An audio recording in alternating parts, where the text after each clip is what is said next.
another drink, 'cause it'll give me time to think. If I had a chance, I'd ask a woman to dance, and I'll be dancing with myself. Dancing with myself. Dancing with myself. When there's nothing to lose, and there's nothing to prove, and I'm dancing with myself.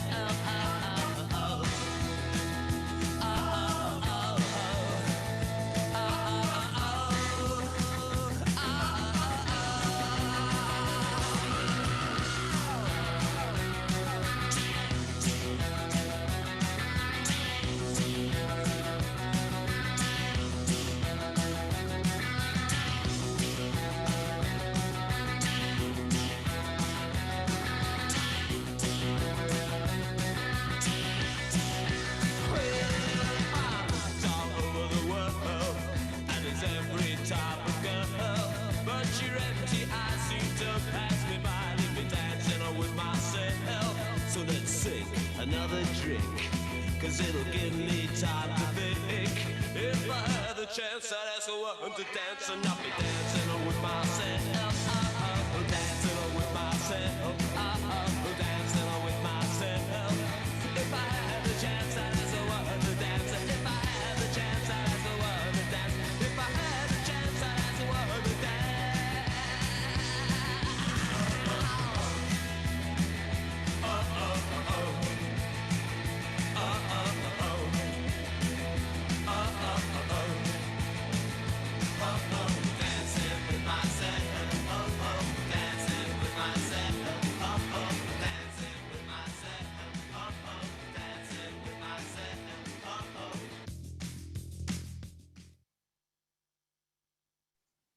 All right, good morning, everybody. Thanks for joining our fourth webinar, which is going to be presented by our friends over at Seattle Jobs Initiative.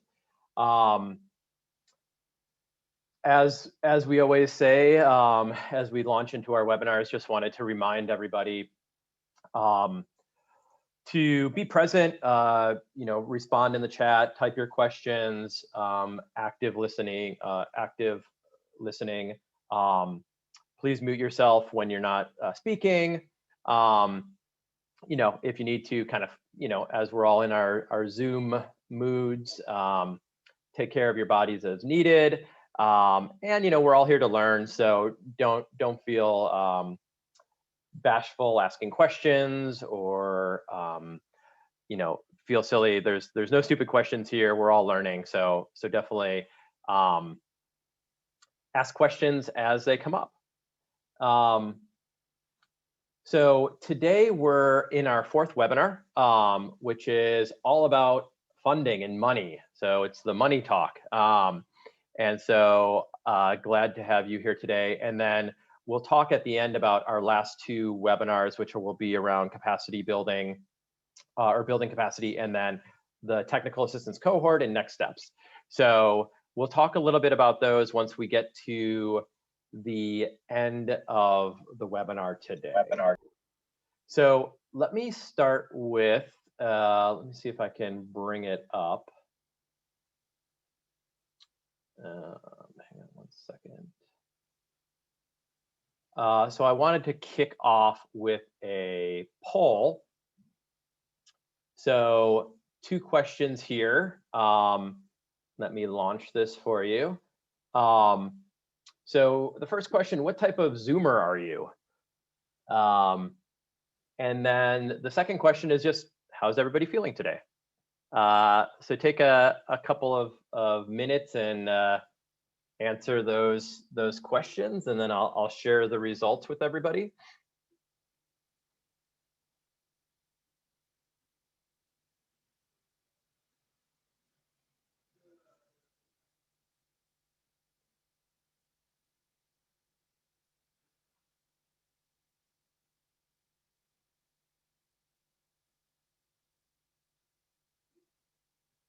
All right, we're almost at 100%. So I will give you one more second if anybody wants to get in a last response.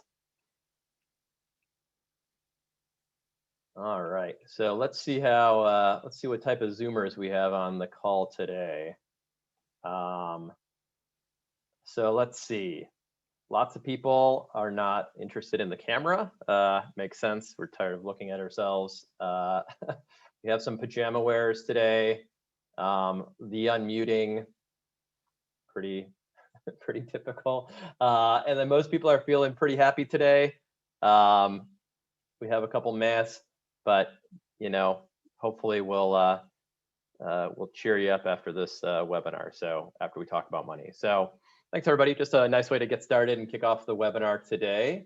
Let me go to the next screen and I'll introduce our speakers today. So we have Bob and Susan, both from Seattle Jobs Initiative, and then we also have a guest speaker from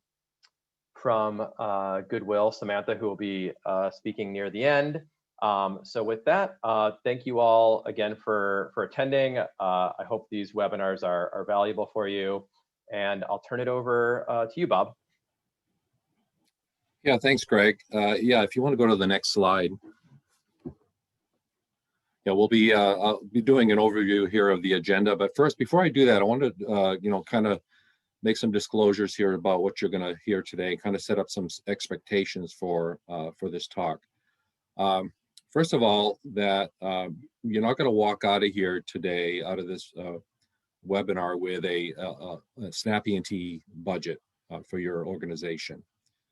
We basically are going to try to give you some kind of strategies for building a budget for SnapENT, and ways to think about things the different elements you'll need to put your budget together, and kind of a framework. Just so you understand what you're going to be getting out of this today, or what we hope you get out of this today. And both Susan and I, your presenters today, we're not accountants. We don't pretend to be. We don't play one on TV. So we merely are here to give you and share our experience with the SnapENT program from a financial and funding perspective, and also keep in mind that there are differences. Each state you go to may have different templates and things they might have you use as far as building your budgets, and different things they expect as far as things you want to show in your budget. Those kind of things we could probably get into later on during this project, and when we looking at working with the different cohorts, more one-on-one work. So you can expect to see that later on. So anyways, to kind of give you an overview of what we're going to be talking about today, we want to first of all kind of do a recap, review of SnapENT funding, kind of what the funding structure is like, and how your programs that you offer, things you need to put into the funding, as well as kind of deciding how the people you serve kind of fits into that funding. Then we want to talk about the 50% reimbursement opportunities, the things that you can look at to kind of get the most out of that 50% reimbursement, as far as looking at your revenue, your expenses, and again the participants that you serve.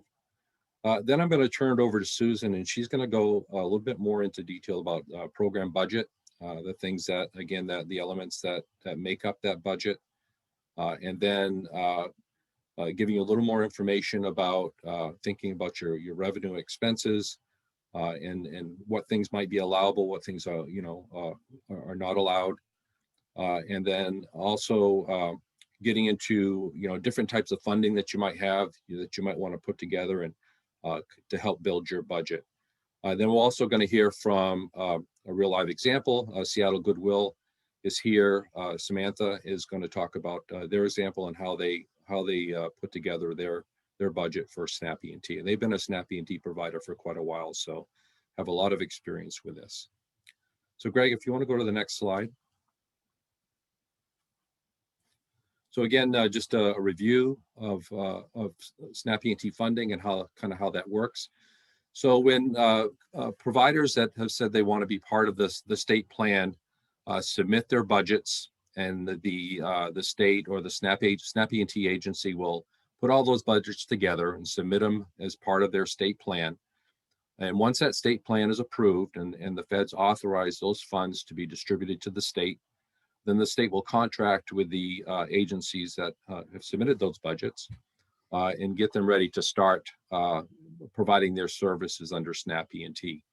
And those services won't start any earlier than October 1st to the beginning of the fiscal year. So once the agency provides those services, they'll bill the state for those services, whether it's on a monthly or quarterly basis. The state will again look at those, approve those invoices, and then they then issue the payments to the third-party partner. Next slide.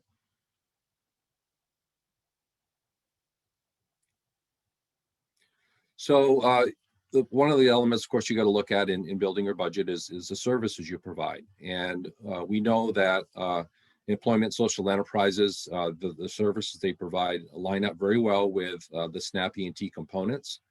A lot of the things that you do already, and again, this is important that you not have to worry about, building whole new programs or changing a lot of things that you do. It's a matter of, seeing that, yeah, there may be a different name for some of these activities that SNAP E&T accepts as part of the E&T program, but there are good alignments with the things that you already do, like recruitment, doing that soft skills training. Those line up well with the job search training. The social enterprise transitional employment that you might do. Those go well with work experience, education, on the job training, things like that that fit well with SNAP E&T. And then once a person is placed in a job, they of course can get job retention services. Next slide.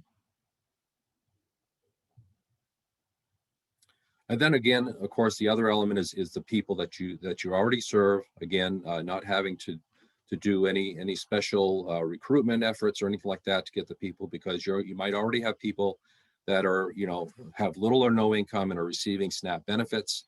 They're not on TANF, and they are able to work at the end of your programs. Again, your programs are already serving some of these people, these SNAP recipients.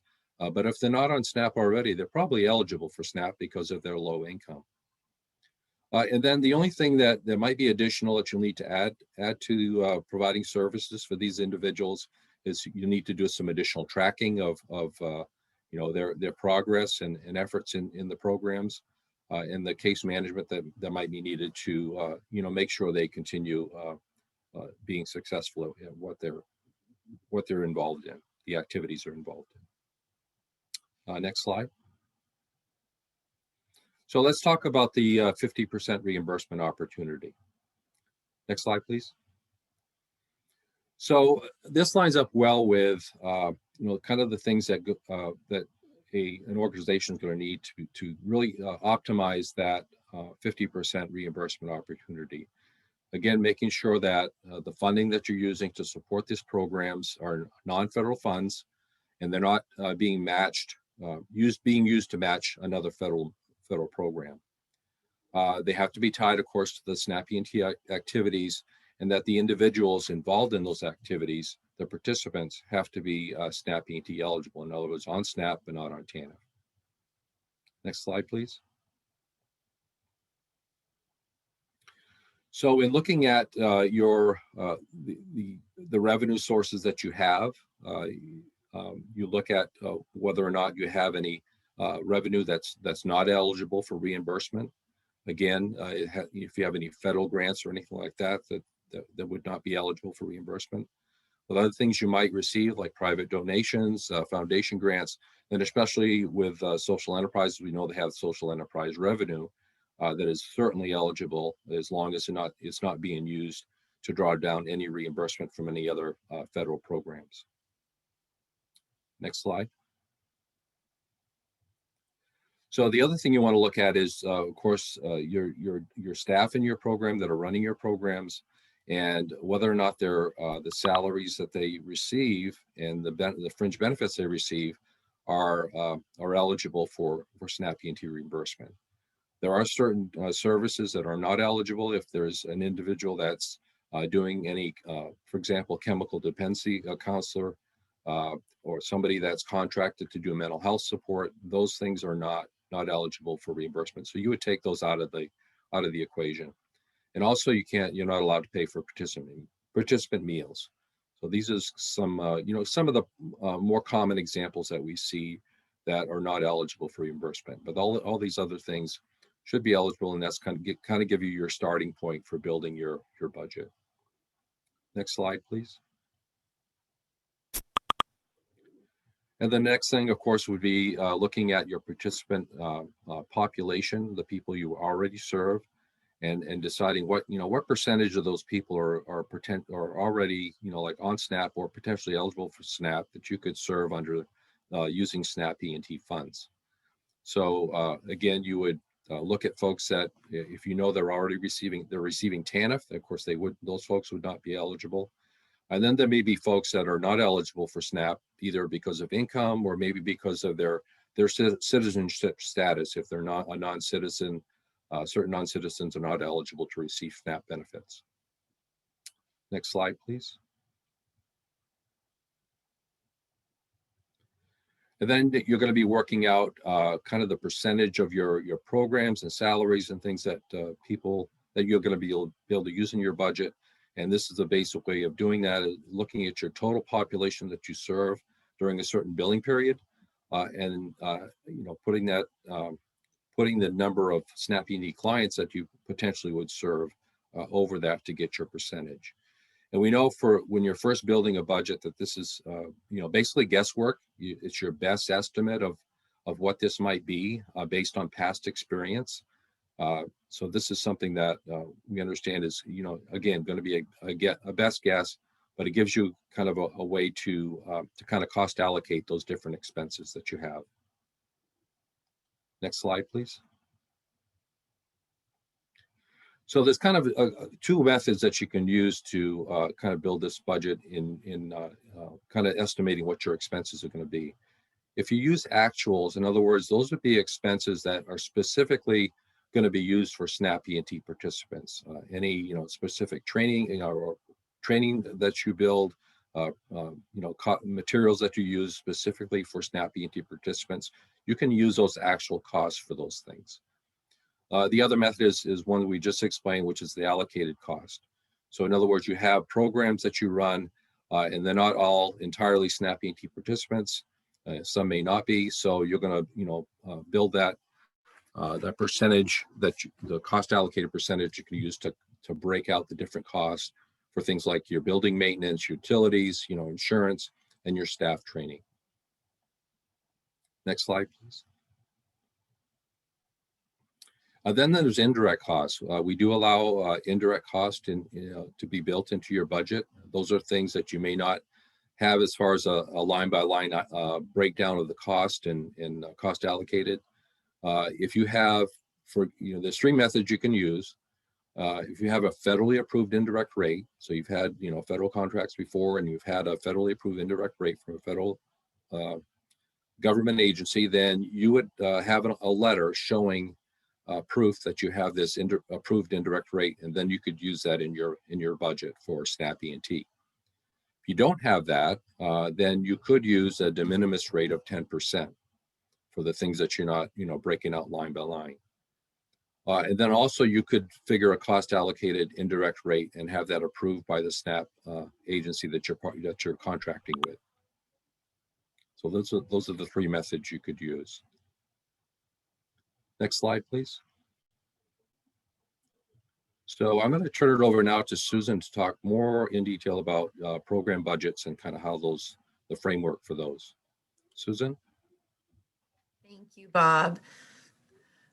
So yeah, I'm going to talk again, just high level about just in general, how you can think about your SNAP E&T budget as being sort of carved out of everything that you do. And so this slide kind of represents how you sort of narrow those things down and what Bob was describing earlier. So you're looking at what funds you have coming in and what funds qualify that are supporting your activities. And then you sort of narrow it down and start looking at, well, what are we doing that's all tied into training and serving participants? And then you narrow it down to what is possible So, all that would include all of your allowable SNAP E&T activities, staffing, costs. And then at the very bottom is what becomes your budget, because that is when you factor in the ratio of SNAP E&T to non-SNAP E&T participants into your budget. And again, your budget is your best guess at what you plan to do, and then you bill based on what actually happens. And as you go along, when you first start out, there may be a bigger discrepancy between what you've projected and what actually happens. And we've talked in previous webinars about how it's important to maintain a strong collaborative, communicative relationship with the SNAP agency, to kind of keep them aware of how those things are going, and be kind of connecting with the SNAP agency as you go on what's actually happening within your program. But again, so hopefully this visual kind of helps you see how you kind of narrow all of those things down to get at what you would actually be potentially billing for SNAP E&T. Next slide, please. So now we want to make this session a little more interactive, and we're hoping that you can sort of think on your feet right now about what your program and your program expenses and revenue, and maybe chime in and think about what sources of revenue you have that would be allowable, and maybe what sources of revenue you have that may not be allowable. And this is really to just get you thinking about what's possible for your program. So if everybody would like to type into the chat some examples of allowable revenue within your organization and some examples of disallowed revenue. And just to remind you, the funds that you can use to support your SNAP E&T program have to be non-federal, and they have to be non-federally matched. So that means if you were to receive a federal funding stream that requires a match, you have to designate some of your non-federal funds as part of that match. Those designated funds then are taken out of the equation for what can be considered non-federal funds to be used for SNAP E&T. So I'm going to invite everybody to start typing into the chat. And if you have questions, you can also type those in as well if you have other questions. We'll give a couple minutes for people to do that.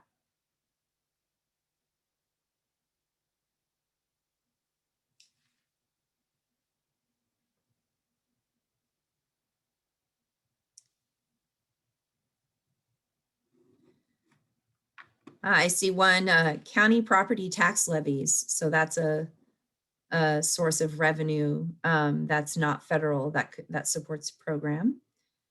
I'm also seeing some great chats popping up about types of expenses that you have, which are the next question. So you're already ahead. County funds.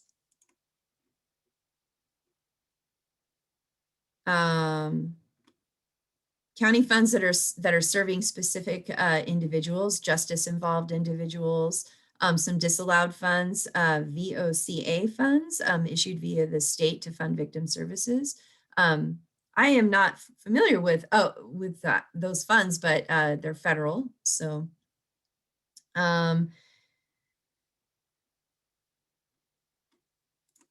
see what else.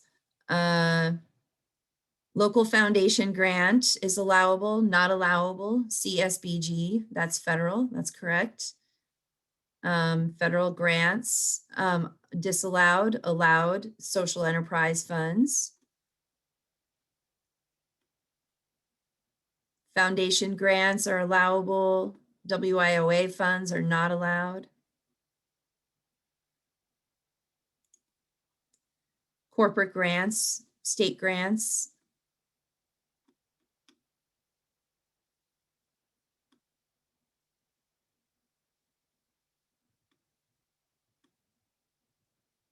So it looks like we have a lot of good examples in the chat about the types of funds that social enterprises often receive, and making that distinction between what's allowed and what's disallowed. There's a comment here that said CDBG. I thought CDBG were allowed once they landed, and that is correct. There was an example that someone gave around CSBG, which is not allowed. So there's CDBG is allowed. It loses its federal quality as it lands, but CSBG doesn't.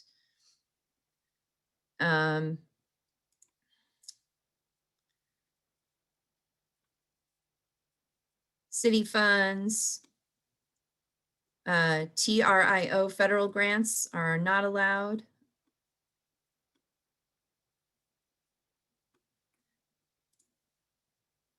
State training funds, those would be allowed as long as they're not tied into a federal matching a federal grant.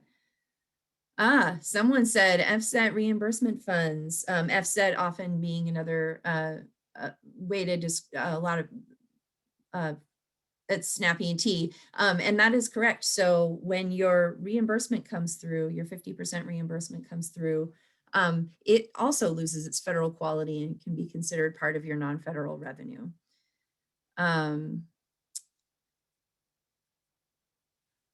There is a comment here to explain what some of the acronyms stand for. And I think we can probably go back and look at all the acronyms that are coming through. I will not feebly attempt to name all the acronyms. Some of them I'm not familiar with, so I don't want to stumble through that. I think these are all really great examples of, somebody offered VOCA is Victims of Crime Act, and their federal dollars issued via states. Thank you, Tim.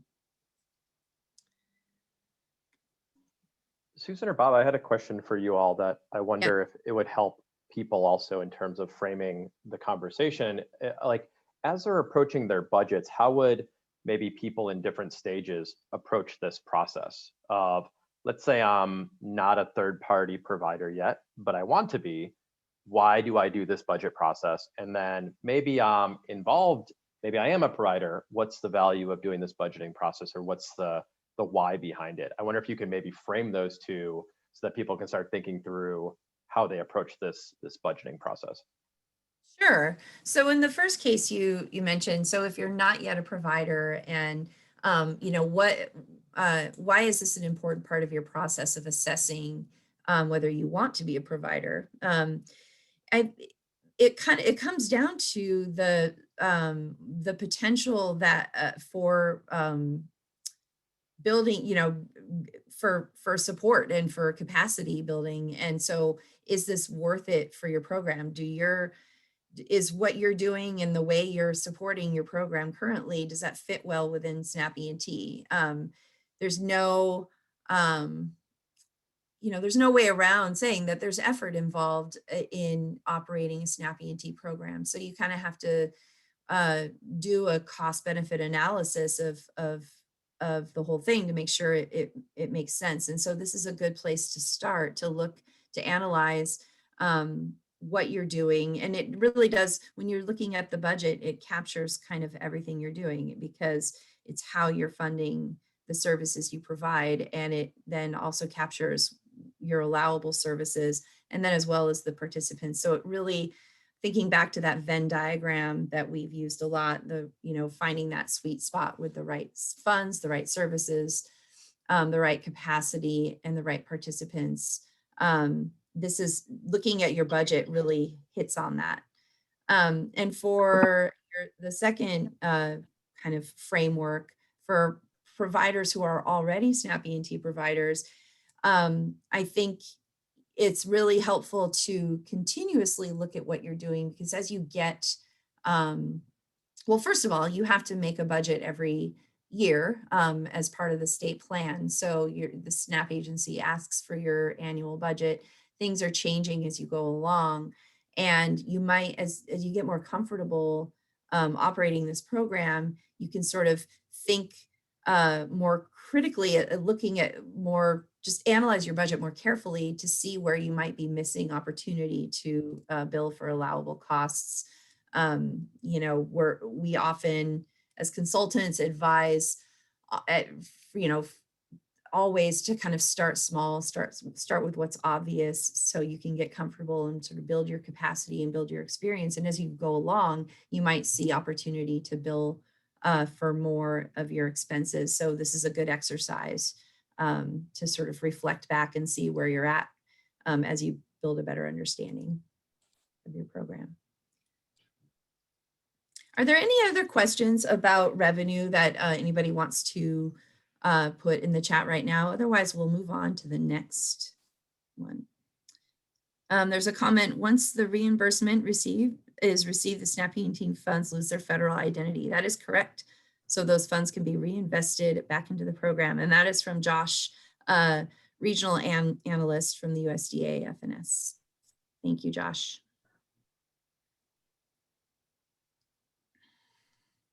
So let's move on to the next slide, unless there's other questions.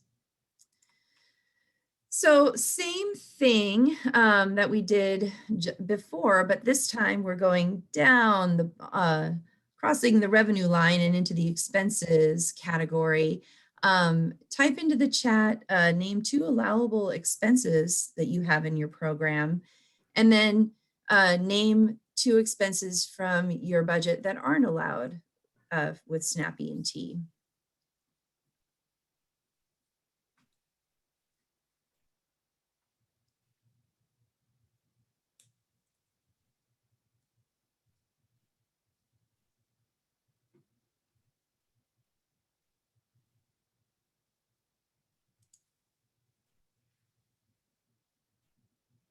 And again, when you're looking at expenses, think of what you're doing to serve your participants. And all right, Tim says allowable transportation and coaching time, disallowed mental health and food vouchers. Good example. Employment coaching and transportation costs are allowed. Staff lunches aren't. Bus passes, state ID, medication, not allowed.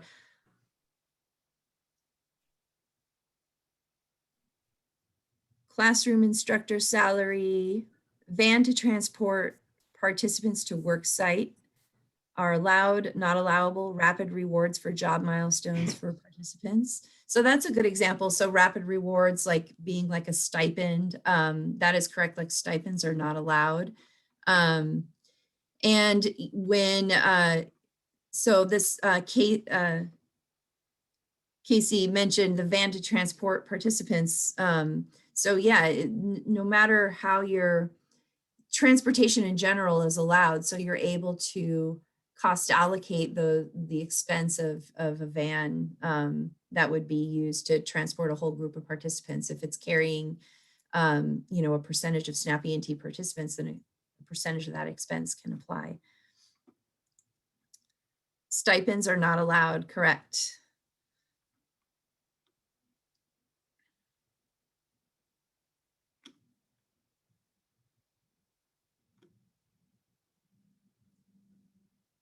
Director salary and benefits are allowed.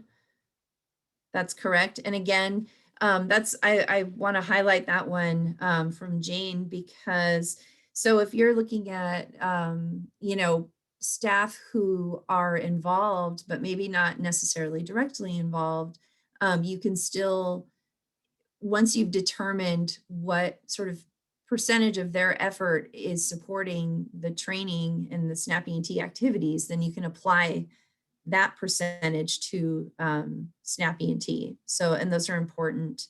It's important to remember that you can capture those costs.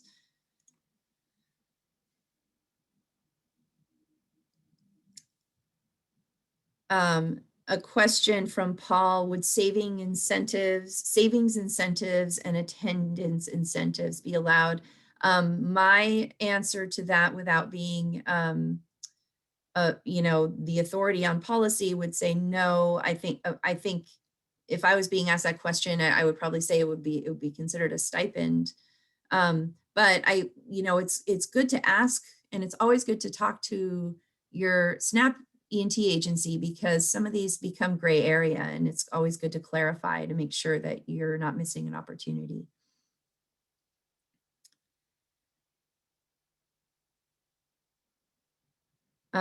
There's a question about when allocating staff time, should the budgets read job coach 0.5 FTE?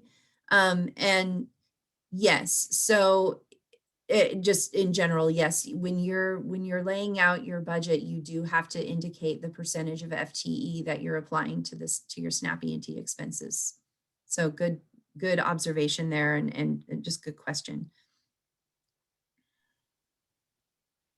Susan, when people are building their budgets and considering allowable expenses, I'm wondering, what would you all recommend in terms of how much should the ability to allocate costs and track the expenses, like the ease of doing that, how much should that play into their budgeting process? So if something's really like if it's really hard to track that expense and allocate it, how would you, and you kind of alluded to this, of like kind of keep it simple and what's straightforward, but I'm wondering maybe if you have any recommendations or thoughts on that. I think that could be helpful for the group.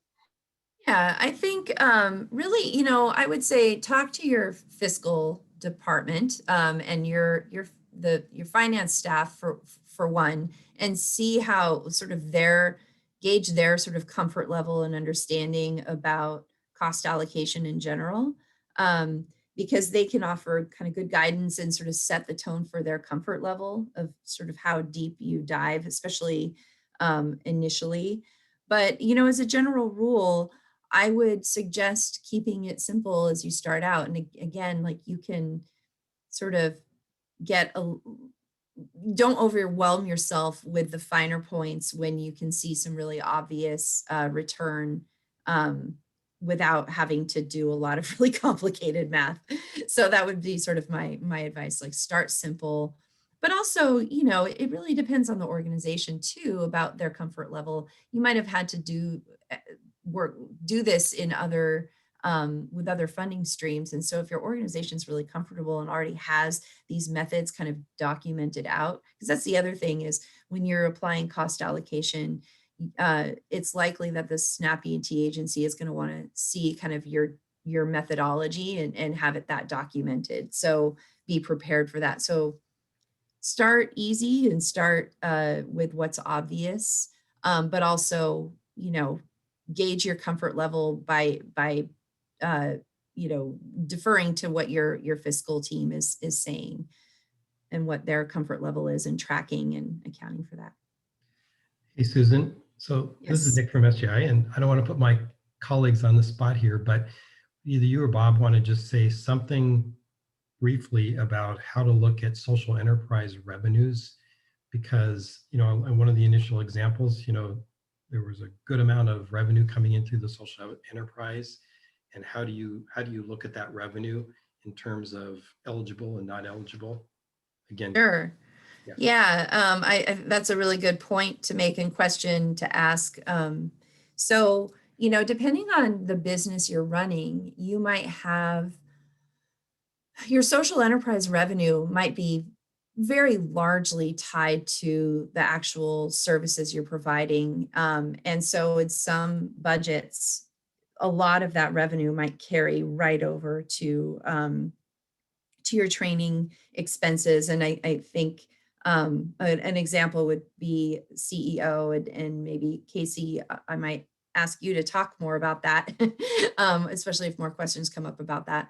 But then if in other examples, like other types of businesses, my example would be retail. And in my experience from a food service social enterprise, you have a lot of business expenses that are tied to creating the product that you're selling, that aren't necessarily involved in the actual training. So some of that is, and there can be some analysis to identify what percentage of that of your social enterprise revenue and then is tied into your training expenses. But in a retail situation, a lot of that revenue might just be going right back in to operate the business itself, which then is a setting for training, but there's not as much direct connection to the training. So those are kind of two different ways that can look. So in some scenarios, you'll see a big piece of social enterprise revenue, but then only a small piece of that gets tied into the training program, or you'll see a big piece that does get tied into the training program. And that has to do with just the type of business you are.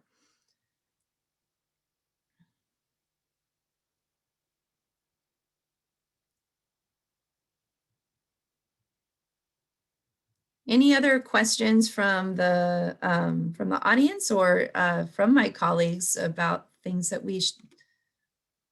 you want to discuss about expenses? I'm going to go back through the chat and just make sure that we don't have anything else.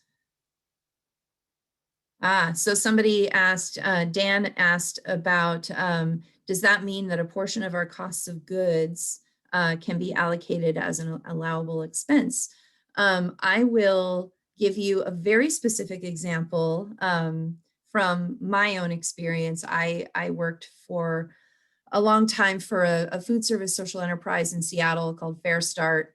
And we were offering food service training for individuals. And so part of what they did were, part of their training program was knife skills. So those students chopped tons and tons of carrots that then went into to produce soup that we sold in our restaurant. So the cost of those carrots that were part of what we were selling, the cost of the goods that we would eventually sell, we were able to apply as a training expense because our students were learning their knife skills by chopping carrots. So that's just an example of how you could use the costs of the goods for your business as part of your training expenses. There's a question from Tim. If we have a social enterprise that may see 3 to 4 SNAP E&T participants annually, do we allocate 100% of the social enterprise expenses just for those who are participating? I'm not sure I'm understanding your question, but so if you have 3 to 4 SNAP E&T participants, it would be interesting to know what that ratio is of overall participants. But basically you're going to look at what of your overall, so I'm just going to kind of review, you look at all of your organizational costs and revenue and expenses, and then you carve out what's your training program. So that already is going to be a percentage of potentially even individual staff time. And then you have to look at who's SNAP E&T over who's not. So there's kind of two sort of ratios that you have to kind of work through. And I hope that answers your question. So when you're looking at like 100% FTE, you're going to do a percentage of that 100% FTE that then applies to SNAP E&T.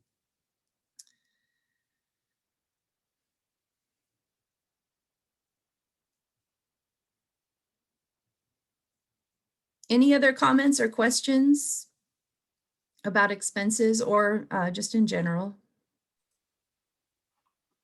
I had a quick question, if I can ask it verbally rather than in chat. Sure. If you have, to that point of a smaller group of participants, if you have the number of people fluctuating that are receiving SNAP, I think in prior webinars you said it's a monthly assessment of the number of people, and I assume that means then a monthly ratio of the costs of staff relative. So does that mean you could have how do you account for if you have more significant fluctuations in the number of SNAP eligible or SNAP receiving participants month to month when you're trying to budget overall, or any best practices on that?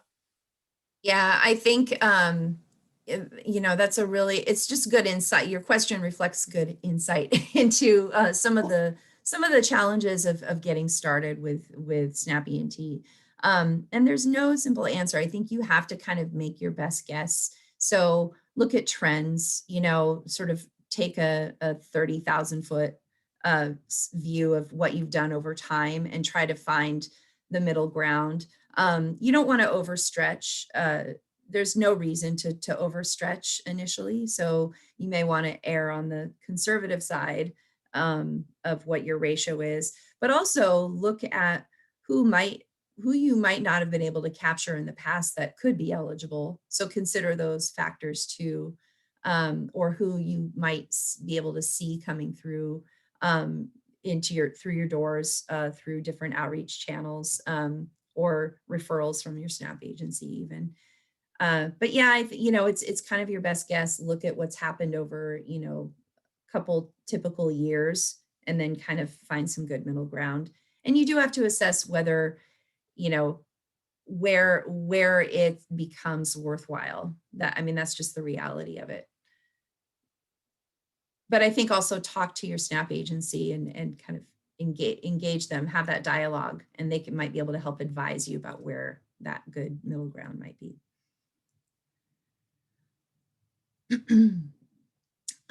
So there's a question from Janet. For direct costs, can you use allocation method and actual expenses, or do you have to choose from one or the other? So I think what you're asking is, you know, so if you have, we'll say just postage costs that are tied to SNAP E&T, you know, I would think that it's a direct cost. It's a direct cost that goes into your program, into your training program. And then, yeah, if it was being applied to everybody kind of across the board, it's a direct expense, but then you also do have to carve out sort of the percentage of SNAP E&T over non-SNAP E&T, if that makes sense. So there is an allocation process even for direct costs.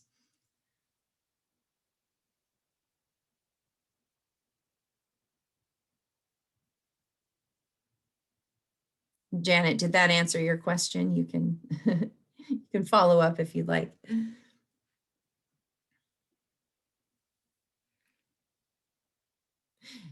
You think so? And you know, I do want to just reiterate that we can start getting really there's talking about budgets and fiscal stuff gets really specific, and you know, there will be a point where I might say I would not want to give you fiscal advice, but you know, so I want to be very careful when I give answers, but so far I think we're keeping it fairly general.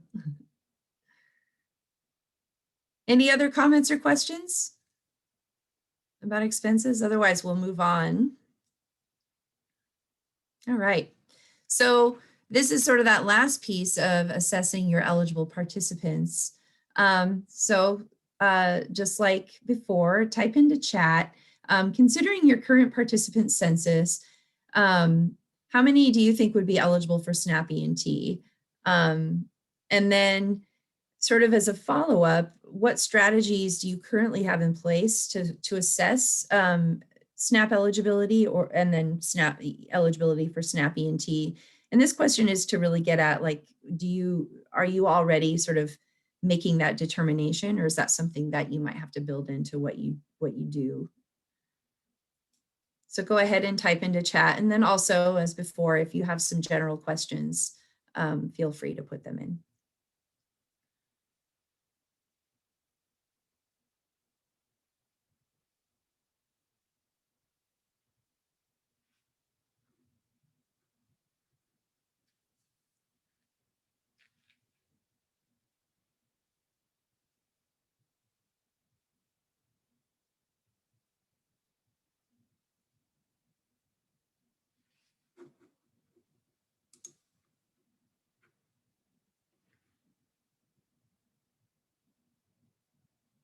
And while people are thinking about that, oh, I have one here. Tim says, likely eligible 30 to 40 youth, strategies to find more, case managers targeting discussions to this issue. Great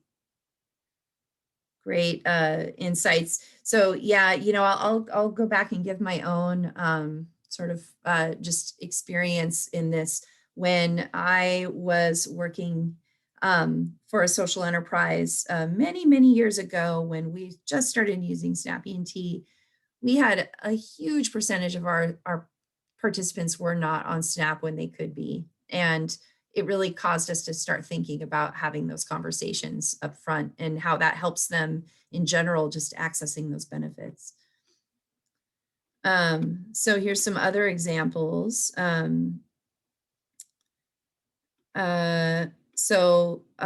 Casey from CEO, who's on our project team.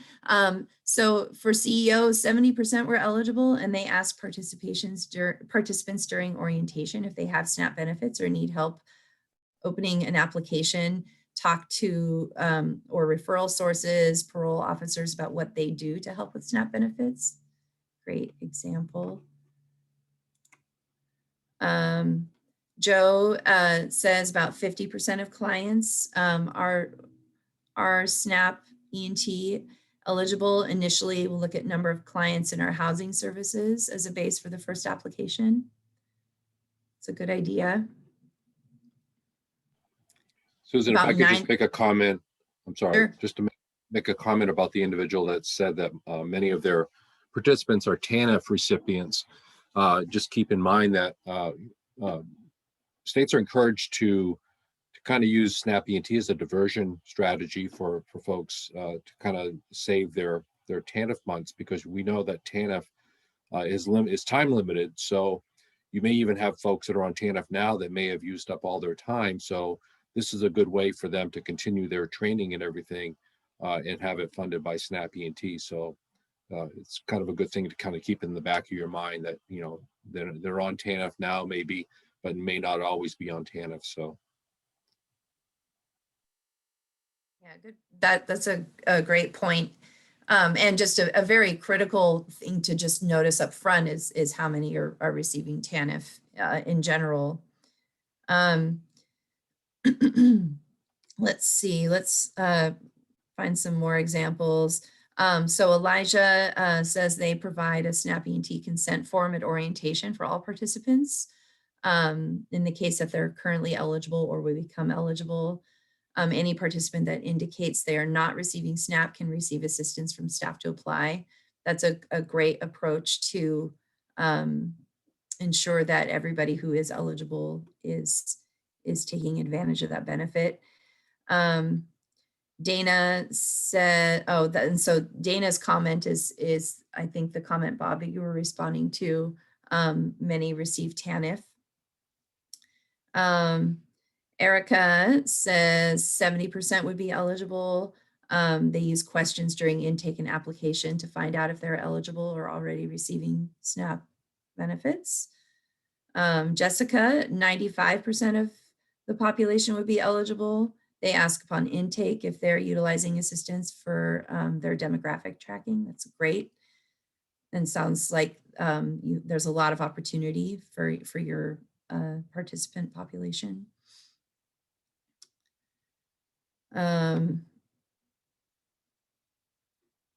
So again, you know, having that question in your intake and assessments, if they're receiving SNAP, is a great starting point to find out whether they're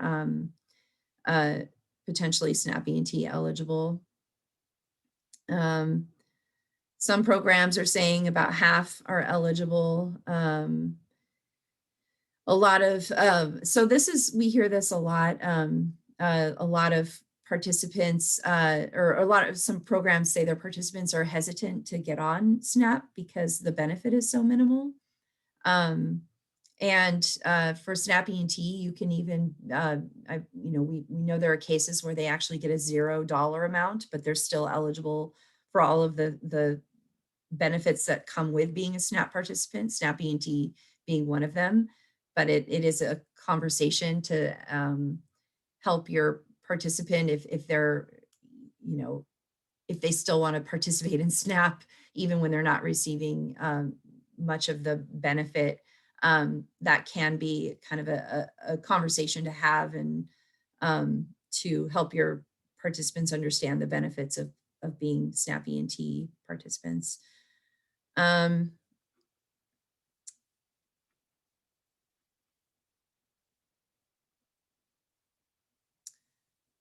So yeah, these are all, I'm just seeing a lot of great comments about just, you know, looking at anywhere from, you know, 20% to 95%, but a lot of programs have, you know, 50% or more of their participants who are SNAP E&T eligible.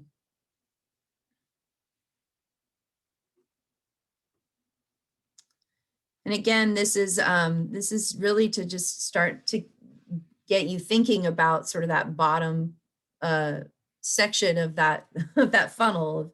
You know, when you narrow it all down, who's actually eligible for SNAP E&T, because that's sort of the final determinant for how big your budget can be, and then how much potential reimbursement you could be receiving. Any other comments or questions before we move on?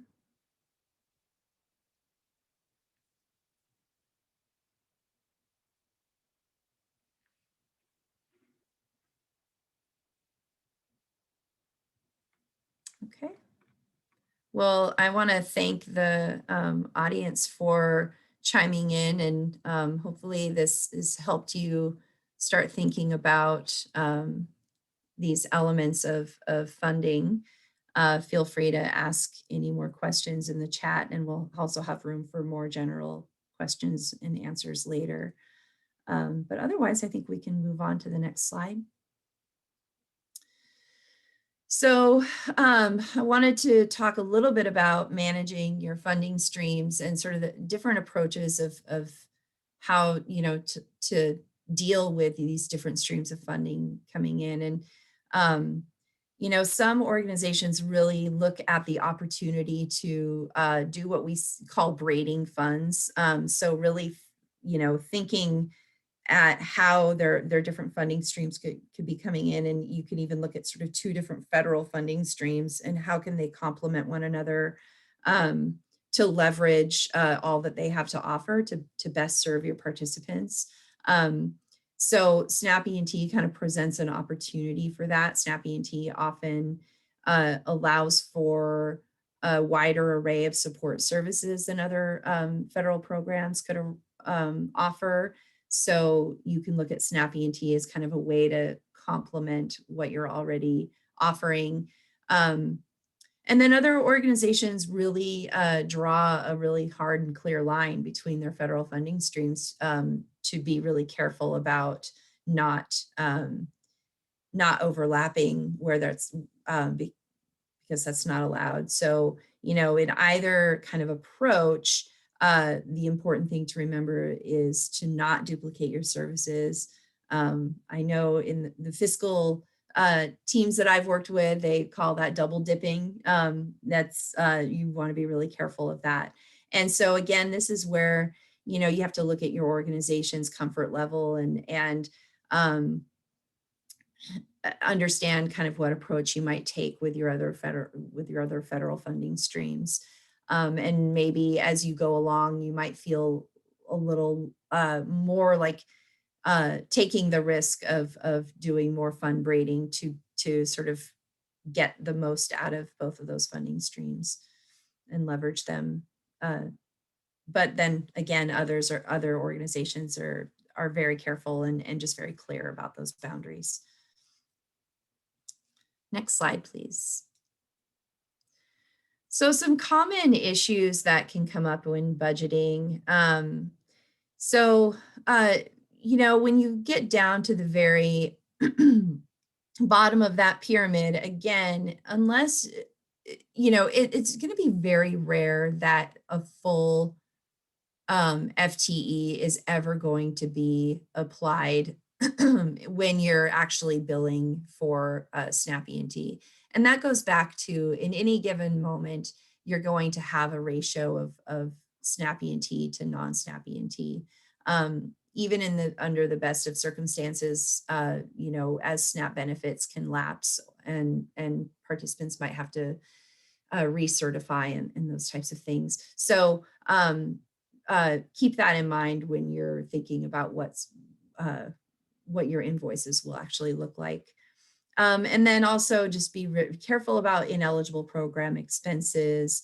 And again, that's important to have good dialogue with your SNAP agency to make sure that you're not including disallowed program expenses. Don't forget your indirect costs. Understand how your organization handles indirect costs in general. And also just don't leave them out. They are real expenses that make it possible for you to do what you do, and you can capture that. So don't overlook it as a reimbursement opportunity. Housing assistance, that it's in general, it's an allowable expense, but the nature of it is it's specifically for emergency housing assistance. So when you're looking at that as an allowable expense, don't assume that you can just be paying your participants rent or housing costs. You really have to look at where you're able to apply it when it's an emergency situation. And again, that's also understand what your SNAP agency has in terms of standards for that. And then the reasonable and necessary standard in general. So that's always the lens that you want to look at for support services and just SNAP E&T expenses in general. That's kind of the SNAP E&T standard. Is this reasonable? Does it look like how I apply these expenses to my other participants? And is it necessary for the participant to succeed in this program? And then, your budget is your best guess, but you're only going to be funded on what you actually do and what you are able to invoice. So remember the difference between the two is important. And always be ready to explain what you're doing, document your methods, and be able to justify what your expenses are. So have good documentation in place for those reasons. Next slide, please. Some more just tips for budgeting. Initially your budget is your best estimate, and that is okay.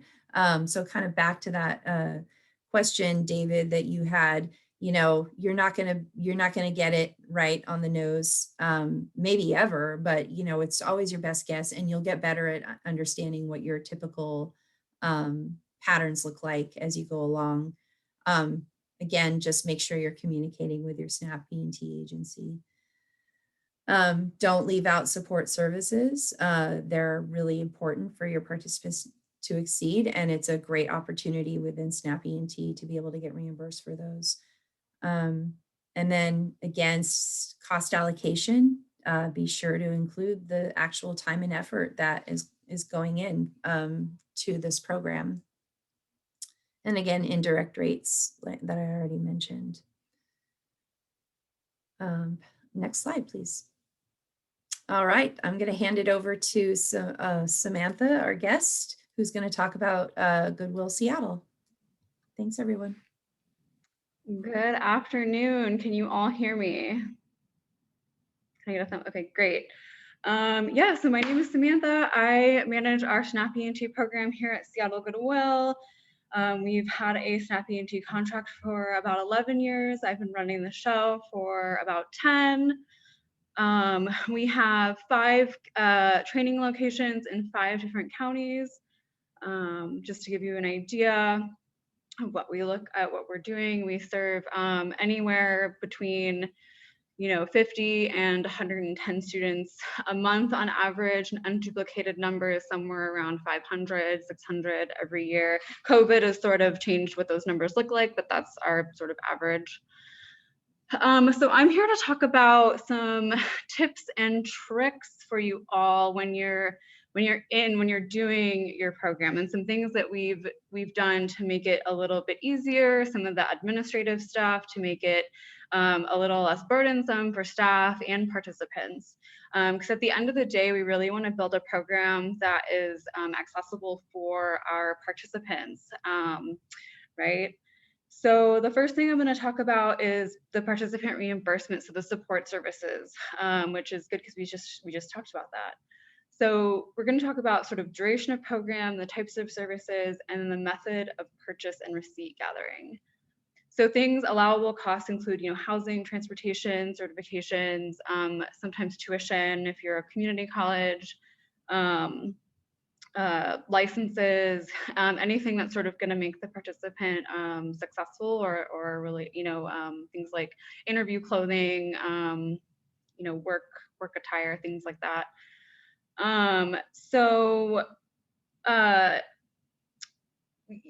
We oftentimes think about the duration of the program that the participant is going to be in and how much they're participating. So is this program a half-time program? Is it a full-time program? Do they have the ability to also potentially work and have income, or do they currently have a part-time job that is helping them at all? Those are all things you should be thinking about when building capacity and how much you're able to support somebody. It's oftentimes, so if you have, like, for example, a 12-week program, can you offer like a transportation pass for the duration of that program if you know that that participant relies on public transportation? So then you're offering that as piece of assistance that for the duration of the program, the student or participant doesn't have to then worry about coming back and asking for more. Here in Washington, those costs are subsidized for people that qualify for SNAP ENT. So oftentimes it's not a huge expense for a transportation voucher for like a 3-month duration. So that's something that we think about. We oftentimes also have our case managers build a budget with participants so that we know sort of what we're working with and what types of assistance they will need to be successful in the program. Again, things like anticipating interview clothing once they get to that point, so that we know what those costs are going to probably look like for that client. Same with housing. Yes, it is an emergency cost. However, does this participant not qualify for other types of funding? Can we get a good idea of what they will qualify for? And anticipate, potentially paying for 1 to 2 months of housing so that that person isn't worried about becoming unhoused or having unstable housing. Housing costs can vary widely depending on what the client qualifies for, what their living situation is. So that's also something that we think about. If someone is on a housing subsidy, it's a lot more affordable to pay that for 2 months versus someone who's living in like a market rate housing situation for 2 months. So keeping all of those things into consideration when you're looking at building your support services budget. We also think about types of services. So depending on the item and how you're purchasing them does make a difference in how you administer the service. So for example, if you're paying someone's rent or their utility bill, that's like a one-time payment. But if you're distributing things like gas cards or bus tickets, like individual bus tickets, or hygiene supplies, like you have like a bin of hygiene supplies and you're giving those out to participants, that inventory and tracking process can be quite onerous because you are required to keep track of inventory and who got what and tracking that. And then there's also, you'll likely, depending on your state, you'll likely have to have some type of like paperwork trail. So the original invoice, the participant oftentimes has to sign off that they received the service, and then there's like a receipt that you have to get that says that this item was paid for. So like a receipt that the rent was paid for, or like if you're helping someone with their vision request, like their glasses, like a receipt from the vendor that says it was paid for. So knowing that like if you have a bunch of gift cards, if there's an inventory process that you have to keep track of, like very diligent records. So for us at Goodwill, things like bus tickets and individual hygiene products and gift cards are not worth the administrative overhead because we have other sources of unrestricted funding that can assist with paying for those things. So, and the reason I say that is because our gift cards are typically in the increments of $25. So you give someone a gift card to go get gas and maybe they don't spend it all, and then the receipt comes back and they spent $10, then the reimbursement is $5. So for us, like that juice is not worth the squeeze. So we pay for those with unrestricted funding, but then the sort of like bang for your buck model for SNAP ENT reimbursement services are things like maybe car repair, where that is probably much costlier than $10 or $5, or a housing support, which in Seattle is very expensive, as I'm sure it is in other areas in the country. And then the sort of inventory tracking for us also is sort of not worth that squeeze for things like bus tickets and hygiene products. So if a SNAP ENT student needs something specific for hygiene, we might pay for it directly as just like a regular direct support service, or we'll just charge it to our unrestricted funding so that the administrative overhead is a little bit less burdensome. And then also back to sort of the receipt gathering piece, that's oftentimes where the paperwork trail falls off. It is really hard to sort of follow up because, right, like we've distributed the support service, the student has gotten their rent paid for, they feel great, and we're like, oh great, that person is good for a month or two, but then we forget to get the receipt. So if you can pay for things, and that's usually done via like a check request process, or a check. To mitigate that, some of the things that we've done are if we can pay for it with like a company credit card, if your organization, if that's something that you guys can do, that is oftentimes a best practice if we can pay for it with a credit card, because then we can see that we get the invoice and the receipt right away. So the paperwork trail is a little bit easier for the student and whoever is in charge of gathering that sort of paperwork. So you want to keep in consideration of, you know, the method of purchasing when you're setting up your program, like what capabilities does your organization have for follow-up, and making sure that you're in compliance with what your state is requiring for paperwork and backup documentation. So moving on to staffing. So we at Goodwill, because we have multiple centers that all serve SNAP ENT populations, we have sort of a mixed bag of how we have our organization set up. And there is really it just depends like what your organization looks like, what percentage of SNAP ENT participants you're serving. It varies widely for us depending on which region we're talking about. Here in King County and the Seattle area, we have a pretty high population of SNAP eligible folks. But in like Skagit County, as you sort of move north, that population is a little bit less. There's a lot of people that just don't qualify for federal food assistance. Number one, I would say make sure you have a dedicated data entry person, a sort of like data entry and compliance person. That was really helpful for us when we were getting started. That person was me back 10 years ago. And that was really helpful because you are likely going to be working in multiple databases. Here in Washington, we have like our social services database, our internal system, and then we have the state database that we also have to ensure that we are compliant with. So you know, transferring data from one database to another, that person really does work for the entire organization, so that we have like less like cooks in the kitchen in the state database. There's like less room for error. That's just our preference because we do have so many staff working with so many different participants. And then I sort of oversee the entire program for all 5 of our counties. But having that one FTE dedicated person that works with staff and data entry and making sure that we're compliant with that is really helpful. So for accounting,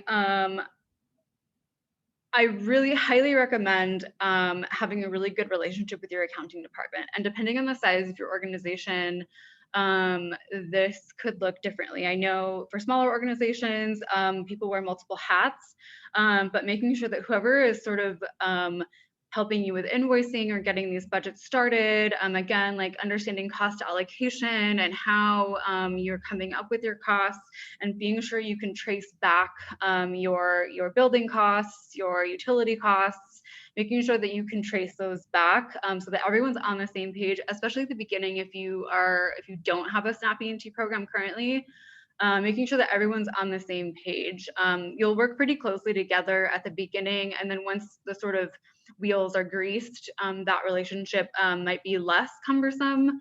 But when it comes time for audits or monitoring, you'll all be on the same page and things will be much easier, I promise. And then, so for us, talking about program staff, we have most of our staff serve multiple types of students. So some that do qualify, some that don't. We track it in our internal social services database based on like time spent via data entry. Again, that's why that data entry person for compliance and checking in and making sure people are doing their data entry is really important. The way we have it set up is we have one full-time program manager, that's myself, one full-time program assistant that does sort of that data entry and that assistance, that type of role. We are piloting one full-time case manager employment specialist that only works with SNAP eligible populations to see if that's going to be a good direction for us to go to grow our SNAP E&T program post-COVID. And then everybody else, you know, our center managers, our case managers, employment specialists, and instructors are based on time spent for that, you know, that BFET or SNAP E&T students served versus total overall. This works well for us because we serve such a mixed bag of students and participants, and we don't want anyone to go to be left out. So depending on that percentage of, yes, BFAT is Washington, sorry. That's our SNAP E&T program here. So depending on the way your organization is set up, you might be able to dedicate staff to work with your BFET eligible populations at 100%. That's a little bit easier than a lot of the sort of tracking, but it's you know, likely that you'll be serving folks that are not SNAP eligible. So moving on to funding, that's sort of the theme of today's discussion. So funding, so we're going to talk about federal funds, unrestricted funding, and then like ongoing versus one time. And we sort of touched on this throughout the presentation earlier. So I really just want to have you guys think about sustainability. Is the funding you're considering for a match, is it regular? Is it reliable? Historically, are you typically awarded these types of donations or grants, or is your revenue, if you're a social enterprise, what does your revenue look like? Is it pretty consistent? What does the future look like? I know for us here at Goodwill, as sort of online shopping has really been prevalent with Amazon is like right in our backyard. Our brick and mortar stores have seen a decline in sales, so we've had to ramp up our online department. So is your source of revenue, is that sustainable? What does that look like? Do you have, are you going to have to work with that to for your match? Are your private grants and donations that you could use for match, are those sustainable? Are those going to be enough to sustain your match month to month over the course of a year? You can list in Washington, I don't know if this federally, but you can list multiple types of match if that is an issue. If you do have some grants that might not cover all of your match needs, so you can list a couple of different types of funding sources, if that's helpful. And then unrestricted funding is also something you should consider, like how much unrestricted funding do you have to allocate towards this program? Because there might be some things like I talked about, like our bus tickets, our gift cards, things that just are kind of cumbersome to scale and to track on a bigger scale for us as an organization that's a little bit larger. What types of unrestricted funding do you have that could be more beneficial to use for your SNAP E&T participants than maybe using SNAP E&T for reimbursement? And then also, Susan talked about this, making sure you know your federal funds and how much you're receiving. If you are receiving more than $750,000 a year, there are like additional audit requirements that you'll have to go through. So making sure that you understand how much you're receiving, where that money is going to, which program and which staff are being supported by those federal dollars, because again, you really want to make sure you're not double dipping. That's important. And as we become more grant reliant, potentially in the future, or if your organization is going to become more grant reliant, and you do continue to receive more and more federal funding, that's going to be even more important. So if you're really solid at the beginning when you set that up, that's only going to benefit you more down the road. And that's all I had for you today. If anyone has any questions, I'm happy to answer. Thank you, Samantha. Appreciate all your tips and tricks and all that insight from on the ground perspective. So thank you for that. If anybody has any questions for Samantha, feel free to come in the chat, or I know we have some of your information up there. Hopefully you don't get bombarded with phone calls, but feel free to reach out if you have questions as well. And as always, you can always email me and I can help find the appropriate person to answer your question. So there's my email. There's Samantha's email if you have questions for her. And I'll wrap up by a couple of things, a couple of reminders. One, the next webinar is on building capacity for employment and training. And this has been, I would say, of the questions that we're receiving offline, one of the biggest questions or areas of concern is, do I have capacity to administer this program? And so that's one of the, so I really want to encourage people to attend. All the webinars are important, but it seems like most people have a general concern, not only about the budgeting, but then around capacity. And so I would encourage you to attend next week's, or in 2 weeks, the webinar on building capacity. And then also the final webinar will be on next steps. So as you're learning about all these things that are happening, you've learned about all the different components, and we'll be talking about what do you do now? And that'll be the final webinar, not only like how you can approach this in the next steps, but then we'll be going into the next phase of the program about technical assistance in the cohorts. So just want to put some plugs in for both of those final 2 webinars that are coming up. As always, the Rediff workshop link will have the PowerPoint and this recording. And finally, I know we always ask, we're always asking people to complete a survey. So if people have a moment today, I put the survey in the chat. It takes about 3 minutes to fill out. If that, I'll also email that out as a reminder. So please take a couple minutes and fill that out. And other than that, that's a wrap. So I will, if there's any other questions, we're happy to stay on and answer those. Otherwise, thanks for attending. We appreciate your time today, and we'll see you in 2 weeks. Thanks, everybody.